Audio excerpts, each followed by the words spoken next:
Hello and welcome to another episode of Spectator TV. Well, the riots in Britain are continuing. There were more disturbances yesterday in Birmingham, Plymouth, Belfast and elsewhere, and things do not seem to be calming down. Keir Starmer is talking tough about law and order and policing the internet as much as he wants to police the streets. But will Labour be able to cope with this crisis? And how bad is the crisis? I'm delighted to be joined to discuss this by Inaya Folarin Iman, who is a Spiked columnist and a founder of the Equiano Project, and Paul Embery, who is a trade unionist, writer and broadcaster. Inaya, I'll start with you. You've written a very good piece for Spiked online. It came out on Friday, which said Britain is coming apart at the seams. That was the headline. Elon Musk, the world's richest man, according to some, has got in a lot of trouble this week for saying that he thought civil war is inevitable. Downing Street, in fact, has denounced his remarks. Do you think he was right to say that? No, I don't think he was right. And I do think that it is fair, those people that are questioning the fact that the owner of a platform that is used by millions, if not hundreds of millions of people across the world, in a time when there are serious riots inflaming the country, where there is a lot of fear, anxiety, and genuine violence going on, for the kinds of interventions that essentially, I think, exacerbate the problems by taking it to its most extreme logical conclusion, which is something like civil war. But at the same time, I think that it is wrong, as many people are also doing, which are focusing the reason for the problems that we have at the moment on social media. Social media undoubtedly has become a platform where there are agitators, and yes, far right agitators as well, that exploit tensions in order to forward their pre existing prejudicial agenda. But in terms of the source of the issue, that is not the case. There's been riots in this country even before social media. You know, I've been thinking a lot about riots in 2005 in Birmingham, race riots between Black people and Asian people, which were often actually spread by pirate radio stations and other things like that. So what often happens is you have pre-existing grievances, anxieties, that have been taken out of the mainstream discussion, and I think we'll probably come on to talk about that, which are often pushed as a consequence to the margins, and therefore some of these spaces then become the spaces to which they're discussed. But they are not the source of the problems itself.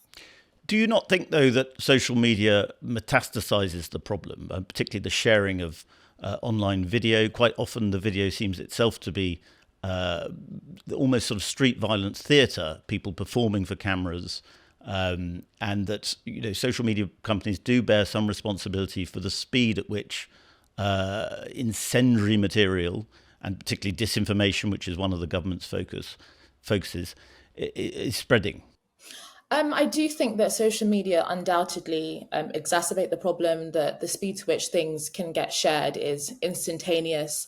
And as I mentioned before, when people have pre-existing biases, we know with the algorithm that essentially optimizes for those biases and shares you the kinds of things that really exacerbate the things that you're already concerned about. But again, I think that if we think that the solution to the problems we're seeing is simply further clamping down on speech, further closing down discussion, then I think that we're going to really miss the tensions that were already there. And I think that that is not going to be the solution to the problem. Paul, Keir Starmer's talking a lot about law and order, and I think that's what a lot of British people want to hear from a prime minister in times such as these. But he's also talking a lot about online crime and enforcing criminal law online as well as offline. Are Labour getting the focus wrong? I think they are getting the focus wrong. What strikes me is that there has been very little discussion among our political class about the deeper questions around what has led us here. Why is it that thousands of people have taken to the streets in towns and cities across Britain and decided to riot? And it seems to me that the answer to that is staring us in the face, that actually for a very long time in this country, there have been very serious concerns, a kind of simmering resentment over the issues of immigration and integration. And it seems to me that in the last few days, the political class wants to focus on questions of disinformation and social media activity and pinning the blame on people like Tommy Robinson and Suella Braverman and Nigel Farage, etc. Which seems to me just to spectacularly miss the point. There are very deep-lying concerns out there, not just among the people who have taken to the streets, but actually among millions of decent, tolerant, law-abiding people at the way that they have been let down persistently by politicians on the issue of immigration. And you simply can't have a situation where we've seen the type of numbers that we've seen in recent years. 200,000, 300,000, 600,000, 700,000, and the real pressure that puts on infrastructure and community cohesion and public services and wages, and the way it's got the potential to violate people's sense of place and belonging and so on. And think that there's not going to be a reaction to that when politicians time and again promise to resolve it and never actually do.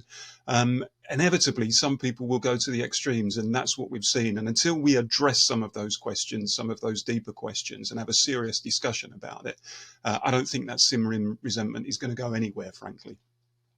And indeed, do you think it makes it worse, this myopic government focus on, well, it's not myopic because they are focusing on law and order as well, but this zeroing in on online hate and this threat for censorship? I mean, it looks as though Labour will probably do some kind of push on online Islamophobia in the coming weeks. Do you think that actually drives this problem deeper? I think at best it's a sticking plaster. I think at worst it can actually have the opposite effects of that intended. It can actually make people more angry or more resentful because they do think that their politicians are focusing on completely the wrong thing. I think the real questions that Labour should be focusing on is how is it now? If it's at all remotely possible, in fact, how can we possibly try to bring communities back together, disparate communities that I think for years have been encouraged to see themselves as separate from each other, told that they're different according to their racial characteristics and their religion, and that all of those differences should be celebrated. How do we actually now draw people in this country together within a sense of national unity and one civic identity? I think that's the only way really we're going to solve it. How do we become, I wrote a piece this morning, how do we become a little bit more like Japan and a little bit less like Lebanon, which I think is the way that we're heading at the moment in terms of the real kind of cultural silos that we've had emerge in this country over recent years. Those are the debates we need to have in this country. Those are the things that politicians should be focusing on.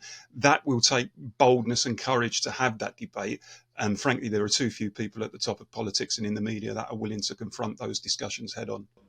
Well, presumably the way we would become more like Japan is by having a very low immigration society. And don't you think it's a bit too late for that? I think it possibly is too late. I'm under no illusion about how difficult it's going to be. And I think in many respects, the tragic thing is that we've gone back to a situation in our country where the whole issue of immigration has become a running sore in society again. We'd kind of got over that in the 1990s and so on. We'd got beyond the days of the National Front marching and terrorizing immigrant communities in the 1970s. And people, we'd become more tolerant as a nation, and people felt that immigration was largely under control and that numbers were modest and manageable. And then all of a sudden, around the turn of the century, the brakes came off and you saw the impacts of the new global market in terms of rapid demographic change and deindustrialization, and working class communities suffered the brunt of that. And that means that the whole issue, unfortunately, has become toxic again. And because of the failure, frankly, by the political class to get a grip on it and to patronize people who ever raise concerns and to say, no, you've got this all wrong. This is all enriching, and actually it will put a few percentage points on GDP. What's your problem? Anyone who was watching closely and had contact with these communities knew exactly where this was going to end up. The writing was on the wall, and I think too many of our political class were frankly cocooned from it, and are now in shock that it's happened where they shouldn't have been. Well, just a few points I wanted to add to what Paul said. I mean, I think another misconception as well is that the raising concerns about immigration and integration is somehow demonizing or offensive to ethnic minority people. I know, just anecdotally, but in wider discussions, that huge amounts of ethnic minority people are also concerned about this problem. An example is the issue that we don't talk about in society, which is actually de-integration, which is what we're finding. Many ethnic minority communities that have been here for decades and decades, because of the sheer numbers of relatively recent arrivals that are coming from places in South Asia or even African countries, that's actually shifting a lot of the discourse and a lot of the culture within pre-existing settled ethnic minority communities, just by the sheer numbers of people that are coming. So this isn't fundamentally a racial question. It's about the kind of society we want to live in, where people are able to build rooted, meaningful communities that have something beyond just their racial identity to unify them on, something about national, something much more meaningful. And what I find the most troubling things about the direction of travel of the conversation, particularly amongst the establishment within the media, cultural institutions, and the political class, has been the fomenting of a reactionary white identity politics, with which, as Paul said, anybody who was paying attention would have seen this coming, where you divide people by race and, yes, give preferential treatment when it comes to particular schemes, all sorts of things within society by minority identities, and you foment a kind of grievance politics, which understandably can be exploited by people that say, well, look, you are being attacked on the basis of being white. That means that we need to defend ourselves based off of those lines. And I think it was inevitable that would become part of the conversation, and that the institutionalization of identity and pitting different communities against each other will cause a kind of white racial consciousness. Now, I don't want to exaggerate the problem and say that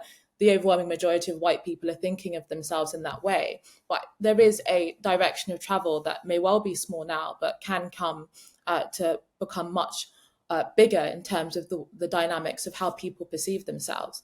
And one thing that I will just add, whilst I do think that this has been caused by the way in which debates have been shut down, I do think it is still true to say that I think the majority of people that are rioting, many of them, I would say are delinquents, quite frankly, that are, traumatizing communities, that are trying to deal with the horrific and heinous crimes that took place in Southport, and, trying to intimidate asylum seekers or people from they perceive to be foreign, and causing the kinds of things that they're doing is going to help in no way, shape or form. Is really dangerous and absolutely should be, they should all experience the full force of the law.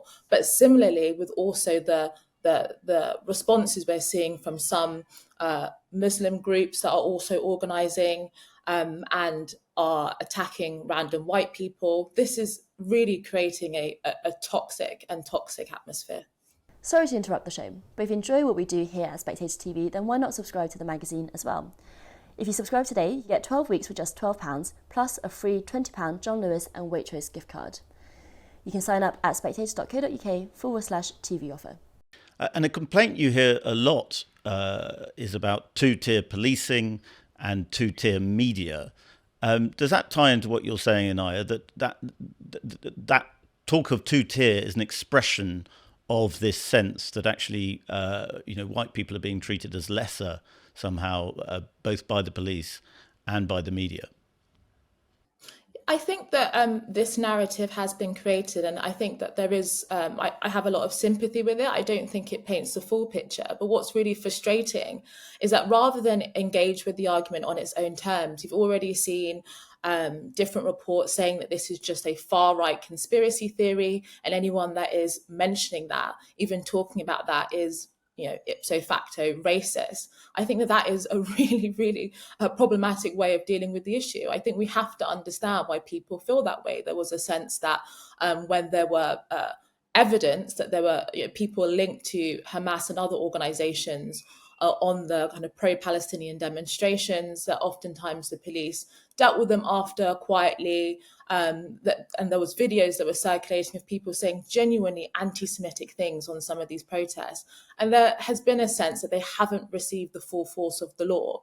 We know that, for example, when the riots took place in the US over the killing of George Floyd, there was basically unequivocal ignoring of those factors when the people that raised those questions and said, how could you apologize for, overlook such violent behavior that is actually damaging these communities, that was seen as actually not focusing on the right thing. So I think that when it comes to the issue, as we've talked about in this particular sense, when it comes to issues of immigration, integration, and the anxiety and frustration it's caused, that is shut down. And I think that can create the sense that there is one rule for one people and one rule for another. And I do think it's an intrinsic British value, this sense of fair play. And that is really felt when it comes to these discussions. And Paul, you mentioned the sort of establishment view that immigration is great as long as it sort of keeps adding a couple of points to GDP and so on. Wouldn't you say that the problem in the last few years is that it hasn't been adding to GDP, and people feel that, and they don't feel that a mass immigration society is working for them? They're not having the opportunities that they might have had, and that the problem isn't necessarily social. Well, it is social because of economic reasons. It's the economy's not working and people can feel it. Yeah, I think that is an argument in terms of, increases in GDP. That's an argument that's often put by people who are pro-mass immigration, that actually it increases a nation's prosperity, we'll all be better off as a result. I think that argument is highly questionable, actually. And in any case, even if it were true, I don't necessarily think that it answers the problems and the concerns that many people are raising. And I often say, I'm on the left. I've been on the left all of my adult life, and I often say in response to that argument that actually it's quite a Thatcherite argument to say that all we should be worried about, we should lecture working class people and working class communities and say, look, all you should be worried about is whether or not this particular policy decision is going to increase your personal wealth or going to increase the nation's GDP. Actually, when you speak to people, that isn't the be all and end all for them. If you say to people, look, you might be 10 or 20 pounds a month better off, but actually you are going to feel quite violated in terms of the very rapid and far-reaching transformation of your society. And the pressure on infrastructure and potentially, cultural and community cohesion and so on. I think a lot of people would rather say, well, actually, I'll forego the few extra quid that you're willing to pay me, because actually my sense of place and my sense of belonging is important to me and my family. And by the way, the vast majority of these people, in my opinion, are decent, tolerant, pro-immigration people. We're not talking about people who say, shut the borders, we don't want anybody in. I think the vast majority of people in this country, like I do, understand the importance of immigration, understand the value that it's brought to our country and the contribution that immigration has made, but nonetheless believe that, like all good things, it needs to be done in moderation. And I say, as somebody on the left as well, that ultimately the labour supply is a market dynamic, which, like all market dynamics, needs to be regulated so as to allow governments to plan around jobs and housing and welfare, and to make sure there isn't, undue pressure on wages in certain industries and so on. That was an argument that once upon a time the vast majority of people in the labour and trade union movement understood. And actually the open borders argument was almost like a fringe position in the labour movement. It was mainly, anarchists and trots who held to that position. Now it's the other way around. The open borders position has become mainstream, and anyone like me in the labour movement who argues for regulation of the labour supply and strong border controls is treated as some sort of nutcase. And that shows us how far the debate has gone, and not in a good way. And you mentioned the Black Lives Matter protests.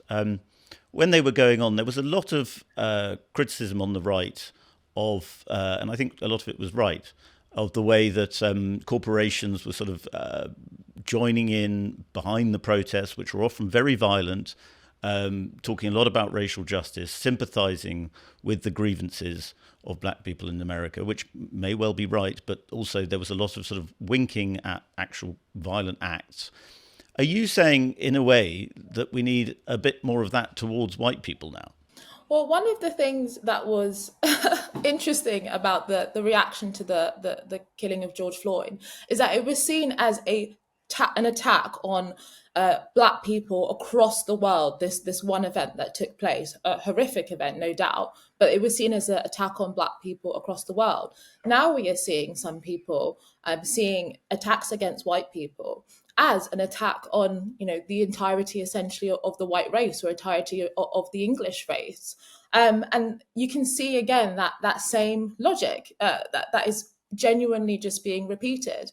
And I just think it is quite ironic that many of us who said, wait, hold on, Britain isn't institutionally racist, the conversation is much more nuanced, many of us do get along. Now that we've seen the backlash over a lot of the identity politics, a lot of people are now coming out and saying, oh, well, actually, I'm glad that these people are just like a fringe minority. Well, hold on a second. We were being told for this whole time that Britain is a particular kind of way. But yes, I would agree with the original point that you're making, that we should say undoubtedly, and as I alluded to in the beginning, that this kind of violence is disgraceful, it's disgusting. I don't think any cause really justifies this kind of reaction. Likewise, when there was rioting in the US and some of the responses here, just as what happened with January 6th, just because you don't like the political result, that doesn't mean that you go out and create that kind of carnage. I don't think in a liberal democratic society that kind of response is justified in any way, shape or form. At the same time, if we want to prevent the kinds of anxieties, the kinds of backlash, the kinds of fermenting that we have seen, we've got to not only just have a serious and proper level-headed conversation with a wide range of perspectives, but actually start dealing with the issue, because people have not just been speaking about this, they voted for immigration to come down multiple times and the exact opposite has happened. And that is not fair.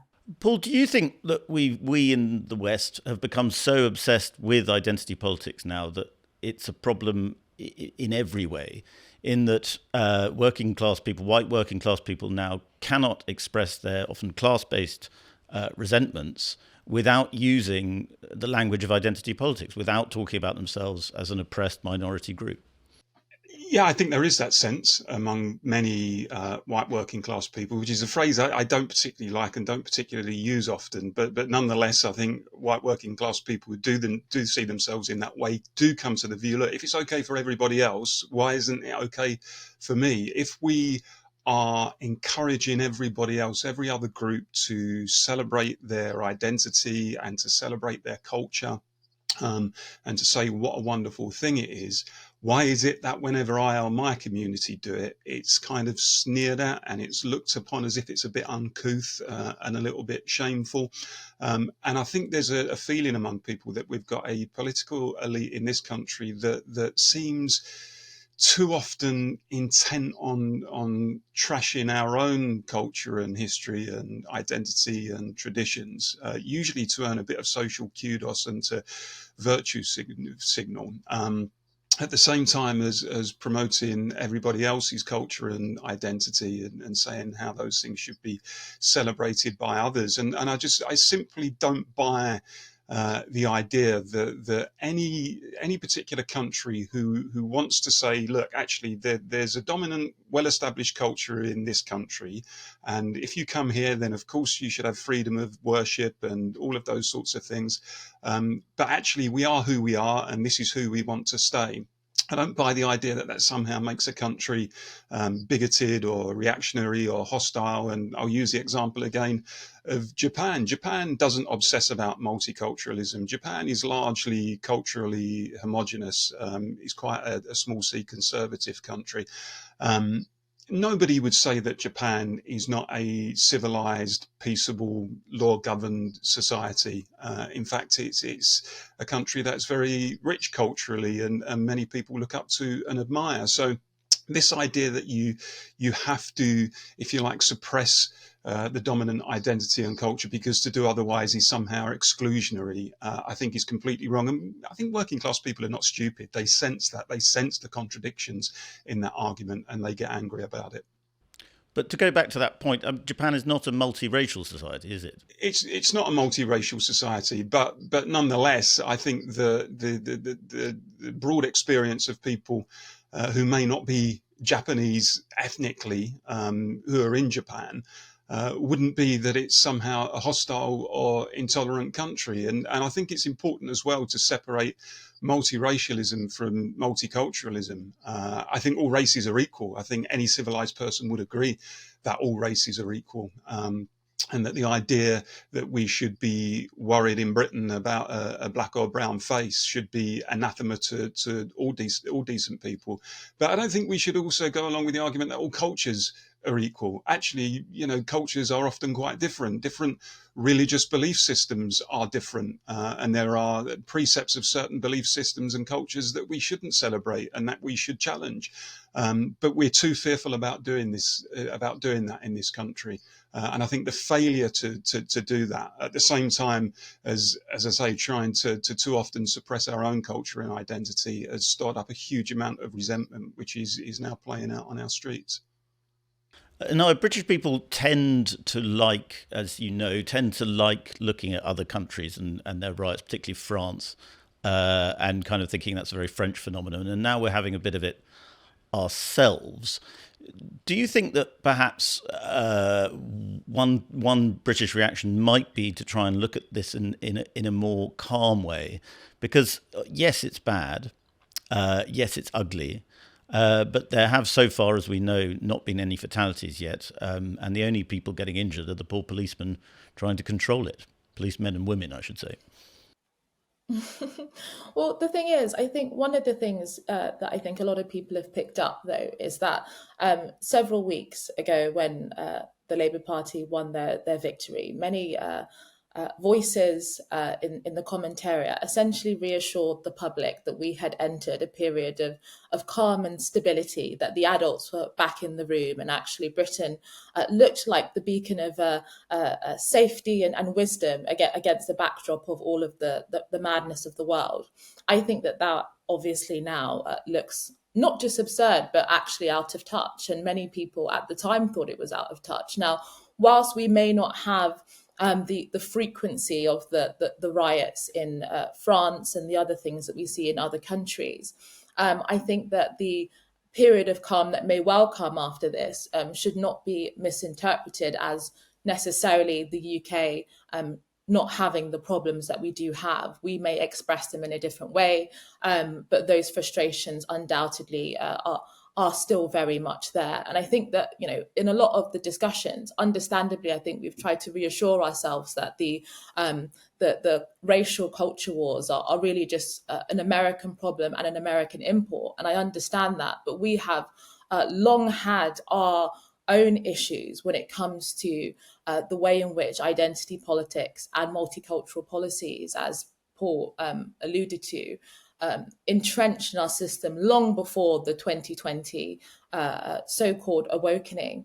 And on the point that Paul also made about the fact that we do down our own institutions and our own history, I think it is a very important point, because it is often done in a way, it is argued to be more inclusive to ethnic minority people. But what it actually does is alienate ethnic minority people from the society that they are in, essentially giving space to what I think are opportunistic and bad faith actors who say to Muslim communities, other communities, this country's history is riddled with racism. They will never accept you. The best thing that you can do is to band together and isolate yourself from the world and this society. And I think that the institutional narrative that does down British history and encourages us all to feel ashamed of who we are in our past has, again, created huge space for others who seek to use that narrative in order to affirm their, what I think are deeply defeatist and resentful ideologies. And I think going forward now, we have to, as I mentioned before, turn the conversation to the way in which this has been developing over the last several years. Many people want to blame figures like Farage or Elon Musk or social media or the Conservative Party. There's so many people that are being pointed to, rather than the fact that people have not been able to be proud of the country that they live in, create deep-rooted communities, actually have the kind of economic investment that was promised to control immigration and manage the pace and scale of the numbers of people that are coming without being not just excluded from the conversation, but actively treated with contempt. And that is, I think, has been such a recipe for disaster. Paul, do you think that in order to have this conversation and this social change that I think you're calling for, an obvious way to do it, and something a lot of people talk about, is that we need to emphasise what British values are and British values of tolerance and so on. But an important part of being British for a long time was that tolerance was so assumed that you didn't need to emphasise it, and we didn't have to talk about British values as much. Are we going to be able to do that in the future? I think it needs a considerable step change in the narrative at a national level. I think there has been an attempt to dismiss those kinds of arguments, to reject concerns whenever they are raised by ordinary voters, and to kind of give the impression that those sorts of debates should really be out of bounds in a civilized country. I don't think I've known a time, and I've been a political activist all of my adult life, I don't think I've known a time where there was so much cynicism in the political class generally, in our national and civic institutions, and I include in that the main political parties. I think it's quite a dangerous moment when you consider that we've just had a government elected on a landslide of 170 or whatever it was. If you were to look at that at face value, you would think, well, the nation is clearly at ease with itself. It's all behind its government and everything is fine and dandy. This government has had no honeymoon.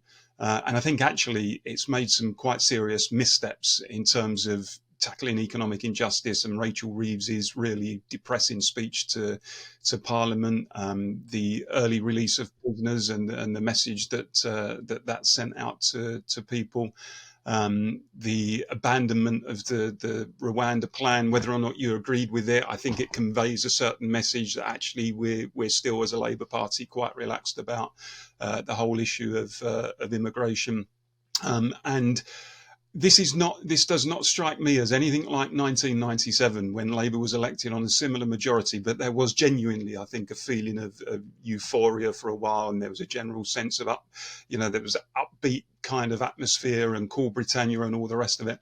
I think that there are real serious concerns out there in the country around economic insecurity, around immigration, around crime, around the collapse of our national institutions, and also I have to say, and we can't overstate this enough, the undermining of social solidarity, which I think has been a key factor to many people's concerns. The rapid economic and social and cultural change that has taken place in our country, and what that has done to the bonds of social solidarity, and how it's fragmented and atomized communities.